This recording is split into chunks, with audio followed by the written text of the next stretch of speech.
Hello friend. आज हम general science के कुछ क्वेश्चन डिस्कस करेंगे जो आपको आने वाले एग्जाम्स के लिए हेल्पफुल साबित होंगे। हमारा पहला प्रश्न है, पावर ट्रांसफार्मर की कार्यप्रणाली का सिद्धांत किस नियम पर आधारित है?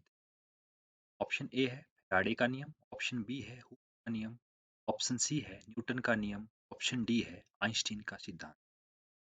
सही आंसर है वो है फैराडे का नियम। फ्रेंड्स, जो ट्रांसफार्मर होता है उसका जो प्रिंसिपल होता है Faraday's law of electromagnetic induction और जो म्यूचुअल इंडक्शन है नियम पर आधारित होता है। तो सही आंसर है फैराडे का नियम। नेक्स्ट है, रेडार सिस्टम में उपयोग की जाने वाली तरंगें इस प्रकार की तरंगों का उदाहरण है। ऑप्शन ए है सूक्ष्म तरंगे, ऑप्शन बी है इंफ्रारेड तरंगे, ऑप्शन सी है इंफ्रासोनिक तरंगे और ऑप्शन डी है इंफ्रारेड रेडार सिस्टम, जो कि हवाई जहाज और अन्य फाइटर प्लेन्स में। तो इसमें किस तरह की तरंगे यूज की जाती है जिससे हमें जो विमान है की हाइट, स्पीड के बारे में पता लग जाता है, कितनी हाइट पे है वो, किस स्पीड से वो मूव कर रहा है, तो इसके बारे में हमें इंफॉर्मेशन मिलती है। इसके लिए जो तरंगे यूज होती है वो होती है हमारी सूक्ष्म तरंगे। फ्रेंड्स, इसमें जो ऑप्शन ए है वो है सूक्ष्म तरंगे, इंफ्रारेड तरंगे, इंफ्रासोनिक तरंगे और इनमें से ऑप्शन सी है इंफ्रासोनिक तरंगे, ये तो साउंड वेव है, इनका तो उपयोग नहीं होता है।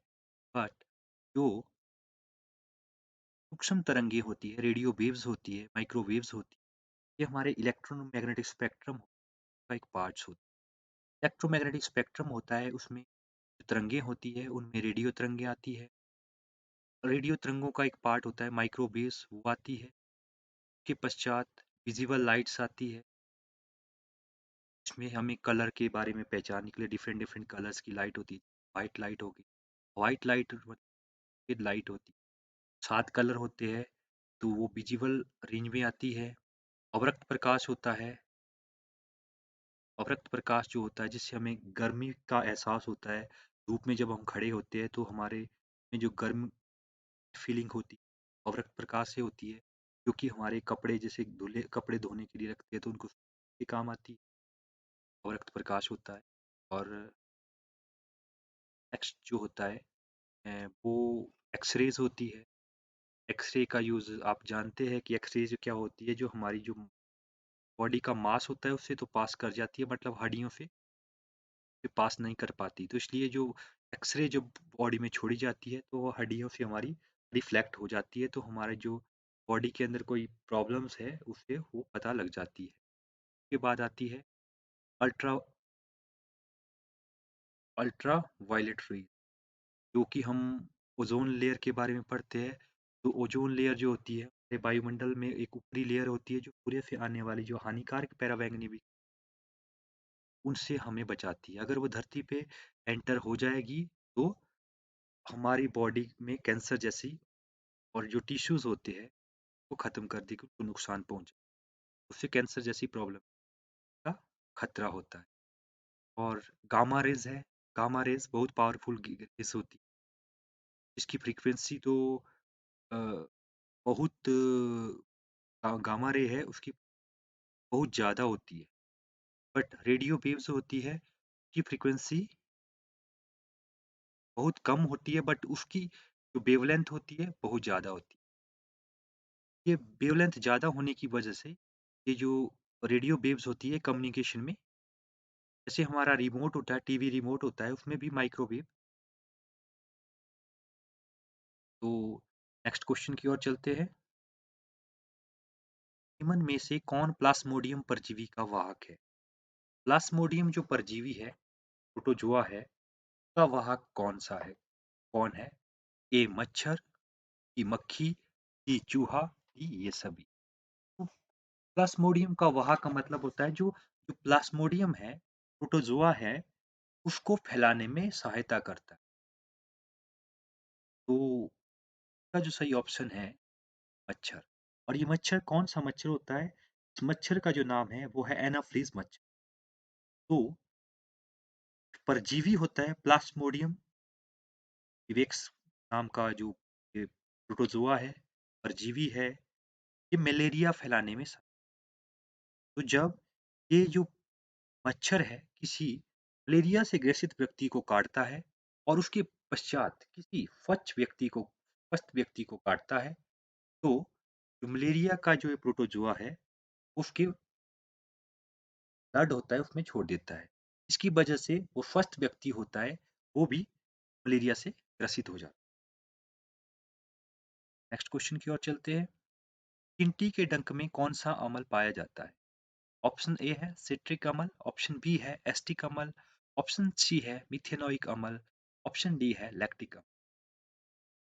तो जो इसका सही आंसर है वो है मिथेनोइक एसिड। मिथेनोइक एसिड है, इसको एक अन्य नाम से भी जाना जाता है जिसको हम बोलते हैं फॉर्मिक एसिड। तो चींटी के डंक में मिथेनोइक एसिड या फॉर्मिक एसिड पाया जाता है और मधुमक्खी के डंक में भी यही एसिड पाया जाता है। नेक्स्ट चलते हैं। इस यंत्र के द्वारा सौर ऊर्जा को विद्युत ऊर्जा में रूपांतरित किया जाता है। ऑप्शन ए है फोटोवोल्टिक सेल, ऑप्शन बी है डेनियल सेल, ऑप्शन सी है ड्राई सेल, ऑप्शन डी है गैल्वेनिक सेल। तो ऐसा कौन सा इंस्ट्रूमेंट है, कौन सा यंत्र है जिसके द्वारा जो सूर्य ऊर्जा यानी सोलर लाइट है को इलेक्ट्रिक एनर्जी में कन्वर्टेड किया जाता है? इसका जो सही आंसर है वो है फोटोवोल्टिक सेल। फोटोवोल्टिक सेल के द्वारा जो सोलर एनर्जी है उसको विद्युत एनर्जी कन्वर्ट किया जाता है। जो ड्राई सेल इसमें मैंने दिया हुआ है वो घरों घरों में जो टॉर्च वगैरह होती है उसमें यूज किया जाता है। नेक्स्ट क्वेश्चन की ओर चलते हैं। मनुष्य के सुनने की क्षमता कितनी होती है? तब जो फ्रीक्वेंसी पूछी गई है हमारे से, क्योंकि हर्ट्स में यहाँ पे जो आंसर है, हर्ट्स जो मात्रक होता है वो फ्रीक्वेंसी का होता है। तो मनुष्य के सुनने के लिए कितनी क्षमता की फ्रीक्वेंसी चाहिए होती है? ऑप्शन ए है 20 हर्ट्ज से 2000 हर्ट्ज, ऑप्शन बी है 20 हर्ट्ज से 20,000 हर्ट्ज, ऑप्शन सी है 20,000 हर्ट्ज से अधिक और ऑप्शन डी है 200 हर्ट्ज से 20,000 हर्ट्ज। इसका जो सही आंसर है वो है 20 हर्ट्ज से 20,000 हर्ट्ज। तो हम 20 हर्ट्ज से 20 किलो हर्ट्ज भी। और फ्रेंड, 20 हर्ट्ज से कम की जो फ्रीक्वेंसी होती है उसको इंफ्रासोनिक वेव कहते हैं। और जो 20 किलो हर्ट्ज से ऊपर की जो फ्रीक्वेंसी होती है इसको अल्ट्रासाउंड के। 20 हर्ट्ज से कम रेंज की जो फ्रीक्वेंसी होती है उसको इंफ्रासोनिक साउंड, और 20 किलो हर्ट्ज से ऊपर की जो इसको अल्ट्रासाउंड। नेक्स्ट है, यदि निर्वात में लोहा, कागज और पत्थर के टुकड़े को एक साथ गिराया जाता है तो कौन पृथ्वी की सतह को सबसे पहले स्पर्श करेगा? ऑप्शन ए है लोहा, ऑप्शन बी है कागज, ऑप्शन सी है पत्थर, ऑप्शन डी है फ्रेंड। निर्वात मतलब वैक्यूम, जहां हवा नहीं है, यानी स्पेस में, ये पॉसिबल स्पेस में हो सकता है। और किसी जगह को अगर करना है तो वहां से वायु हटानी पड़ेगी हमें, के लिए कोई इंस्ट्रूमेंट चाहिए जिससे वहां पे वायु स्थान को से वायु निकाल दी जाए। तो किसी वायु रहित स्थान में लोहा, कागज और पत्थर को एक पर्टिकुलर हाइट से एक साथ इकट्ठा तीनों को एक साथ फेंकेंगे तो धरती की जो सतह है उसको कौन सबसे पहले स्पर्श करेगा? इसका जो सही आंसर है वो है तीनों एक साथ। क्योंकि फ्रेंड्स, जो स्मॉल जी यानी एक्सलेशन ड्यू टू ग्रेविटी की जो वैल्यू है पे 9.8 मीटर पर सेकंड स्क्वायर, वो सेम है, चाहे वो लोहा हो, चाहे कागज हो, चाहे पत्थर का टुकड़ा हो। तो तीनों एक साथ पहुंचनी चाहिए। बट धरती पे वायु होने के कारण जो रेजिस्टेंस एक्ट करता है वो तीनों चीजों में अलग अलग एक्ट करता है। तो इसलिए रियल लाइफ में जो हम देखते हैं वो इस वजह से तीनों एक साथ नहीं, का जो टाइम होता है, टाइम ड्यूरेशन होता है ट्रैवलिंग का, वो अलग-अलग होता है। नेक्स्ट क्वेश्चन की ओर चलते हैं। वॉशिंग मशीन किस सिद्धांत पर कार्य करता है? ऑप्शन ए है अपकेंद्रीय बल, ऑप्शन बी है अविकेंद्रीय बल, ऑप्शन सी है उपरोक्त दोनों, ऑप्शन डी है कोई नहीं। इसका जो सही आंसर है वो है अपकेंद्रीय बल। एंड जो घरों में वॉशिंग मशीन होती है, कपड़े धोने के लिए जो यूज की जाती है मशीन में, जो सिद्धांत है वो है सेंट्रीफ्यूगल फोर्स, यानी अपकेंद्रीय बल। क्वेश्चन है, दो समतल दर्पण एक दूसरे से 90 डिग्री के कोण पे झुके हुए हैं। दो समतल दर्पण होते हैं, प्लेन मिरर होते हैं, वो इस तरह से रखना है ताकि वो 90 डिग्री का कोण बनाए, और इनके बीच में एक गेंद रखनी है। तो गेंद के बीच में रखने से जो इमेज बनेगी, संख्या कितनी होगी? यानी दो समतल दर्पण एक दूसरे से 90 डिग्री के कोण पर झुके हुए हैं, इनके बीच रखी एक गेंद के बने प्रतिबिंबों की संख्या कितनी होगी, मतलब वो कितनी इमेज क्रिएट करेंगे। ऑप्शन ए है 2, ऑप्शन बी है 3, ऑप्शन सी है 4, ऑप्शन डी है। इसका जो सही आंसर है वो है फ्रेंड, इसमें एक सूत्र है वो यूज होता है, एक सूत्र यूज होता है।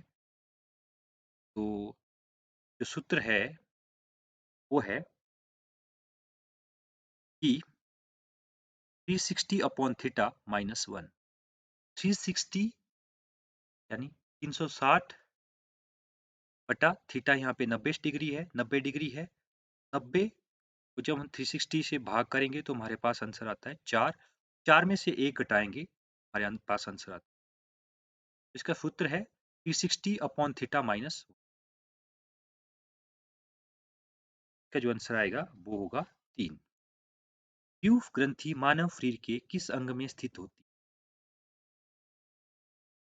प्यूस ग्रंथि जो होती है मानव शरीर के किस अंग में होती है? ऑप्शन ए है मस्तिष्क, ऑप्शन बी है हृदय, ऑप्शन सी है यकृत, ऑप्शन डी है फेफड़े। तो जो सही आंसर है वो है मस्तिष्क। एंड जो हृदय है, ये भी हमारी बॉडी में बहुत सारे फंक्शंस है। तो हृदय का काम होता है पंप करना, ये नाड़ियों के माध्यम से जो ऑक्सीजन तथा अन्य जो पोषक तत्व होते हैं इसको शरीर के अन्य भागों, ये हमारा हृदय का काम है। पीयूष ग्रंथि होती है, उसको मास्टर ग्रंथि भी, ये भी अपने आप में बहुत इंपॉर्टेंट पार्ट है बॉडी का। लीवर है तो यकृत का नाम है, ये रक्त का सबसे इसका इंपॉर्टेंट काम है वो है रक्त का धक्का बनाने में मदद करता है। और जो लीवर है वो हमारे शरीर की सबसे बड़ी ग्रंथि भी है। अगर लीवर में कोई दिक्कत होती है, कोई समस्या उत्पन्न होती है, तो उससे हमारी बॉडी में पीलिया और हेपेटाइटिस रोग होते हैं। और लीवर है टेम्परेचर कंट्रोल करने में भी सहायक होती है, और ये ब्लड में जो शुगर लेवल होता है उसको भी कंट्रोल करता है, और इसे store house of the body भी कहते हैं। है यकृत है, इसे store house of the body भी कहते हैं। जब हमारा जो भोजन होता है का पाचन होता है, उसके बाद जो रुधिर में जो हमारे ब्लड है उसमें आवश्यकता से ज्यादा ग्लूकोज जो तैयार हो जाता है, तो पर जो होता है इस ग्लूकोज को कोशिकाओं में ग्लाइकोजन के रूप में संग्रहित कर देता है या स्टोर कर देता है। और यकृत का जो एक इम्पोर्टेंट काम है वो है अमोनिया को यूरिया में कन्वर्ट कर देता है। और ये हमारे शरीर में आरबीसी, रेड ब्लड आरबीसी जो होते हैं और प्रोटीन होते हैं, उनका निर्माण भी करता है। नेक्स्ट है लंग्स। लंग्स होता है हमारे बॉडी में वो वन पेयर होता है, और इसका काम होता है ऑक्सीजन सप्लाई करना, और जो कार्बन डाइऑक्साइड जो गैसेज होती है उनको बॉडी से बाहर निकालने में सहायक होती है। पीयूष ग्रंथि मानव शरीर की सब अंग में स्थित होती है, ये जो पीयूष ग्रंथि होती है ये मस्तिष्क में। नेक्स्ट आगे चल, वायुमंडल में सबसे हल्की गैस कौन सी है? ऑप्शन ए है हाइड्रोजन, ऑप्शन बी है ऑक्सीजन, ऑप्शन सी है नाइट्रोजन, ऑप्शन डी है। वायुमंडल में जो मेन गैसेज होती है जो अधिक मात्रा में होती है, जैसे नाइट्रोजन है, नाइट्रोजन जो होती है वातावरण है, वायुमंडल है, उसमें 78% होती है, 78%। और जो ऑक्सीजन होती है वो 21%। बाकी जो गैसेज होती है हाइड्रोजन और जो नियॉन होती है नाम मात्र की होती है, वो 0 पॉइंट कुछ होती है, 0.9 ऑफ 0.009 के अराउंड होती है। तो वायुमंडल में सबसे हल्की गैस जो होती है, हल्की गैस होती है, वो है हाइड्रोजन। नेक्स्ट क्वेश्चन है, जीवन के भौतिक चरण को डैश डैश भी कहा जाता है। Option A cytoplasm, option B protoplasm, option C organelle, option D उपरोक्त में से कोई नहीं। इसका जो सही आंसर है वो है प्रोटोप्लाज्म। जो प्रोटोप्लाज्म होता है वो बॉडी मतलब जो सेल्स में जो होता है वो लिविंग पार्ट्स होता है। और ये एक जेली लाइक मतलब जेली की तरह एक पदार्थ होता है जो कि कलरलेस होता है, ट्रांसपेरेंट होता है और विस्कस होता है। इसी की वजह से जो हमारा जीवन है, सेल है, वो लिविंग बॉडी की तरह काम कर लिविंग होता है।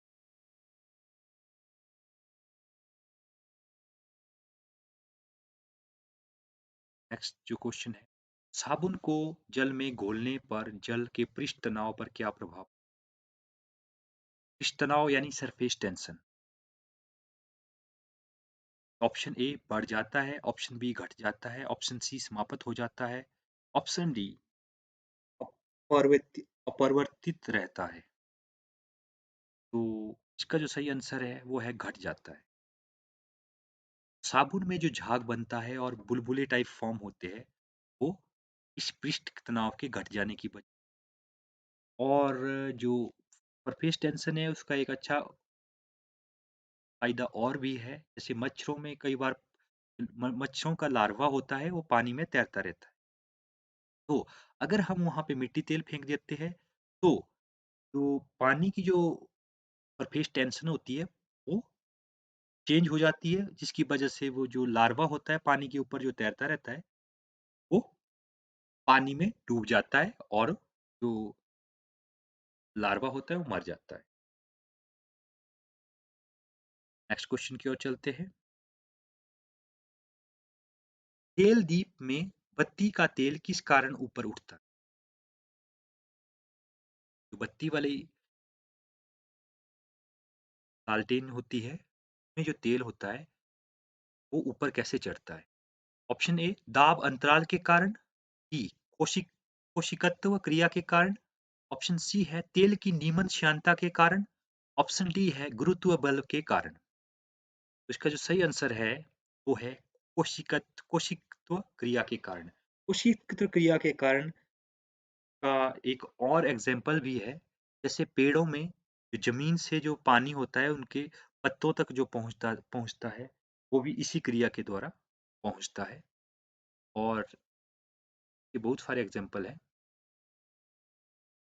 नेक्स्ट क्वेश्चन की ओर चलते हैं। शाही रोग किसे कहते हैं? रॉयल डिजीज किसे कहते हैं? Option A AIDS, option B चेचक, option C haemophilia, option D ऐसा। तो इसका जो सही आंसर है वो है ऑप्शन सी। तो रॉयल डिजीज इसे क्यों कहा जाता है? तो एंड जो महारानी विक्टोरिया है तो उसे ये रोग हुआ था। और जब यह पता चला तो धीरे धीरे यह जो उसके प्रजा में बहुत सारे लोगों को यह रोग होने लगा धीरे धीरे। और उस वजह से ही इस रोग का नाम जो वो रॉयल डिजीज रखा गया। फ्रेंड, ये थे हमारे जनरल साइंस के कुछ क्वेश्चन जो आपको आने वाले एग्जाम जैसे कि assistant chemist, assistant preservator, HP clericals, HP high court clericals और अन्य टाइप के एग्जाम के लिए ये क्वेश्चन है आपको फायदेमंद साबित होंगे। फ्रेंड्स, जो मेरा चैनल है वो लाइक सब्सक्राइब और शेयर करें ताकि मैं आपको इसी तरह के अच्छे-अच्छे क्वेश्चन आपके लिए लाता रहूँ।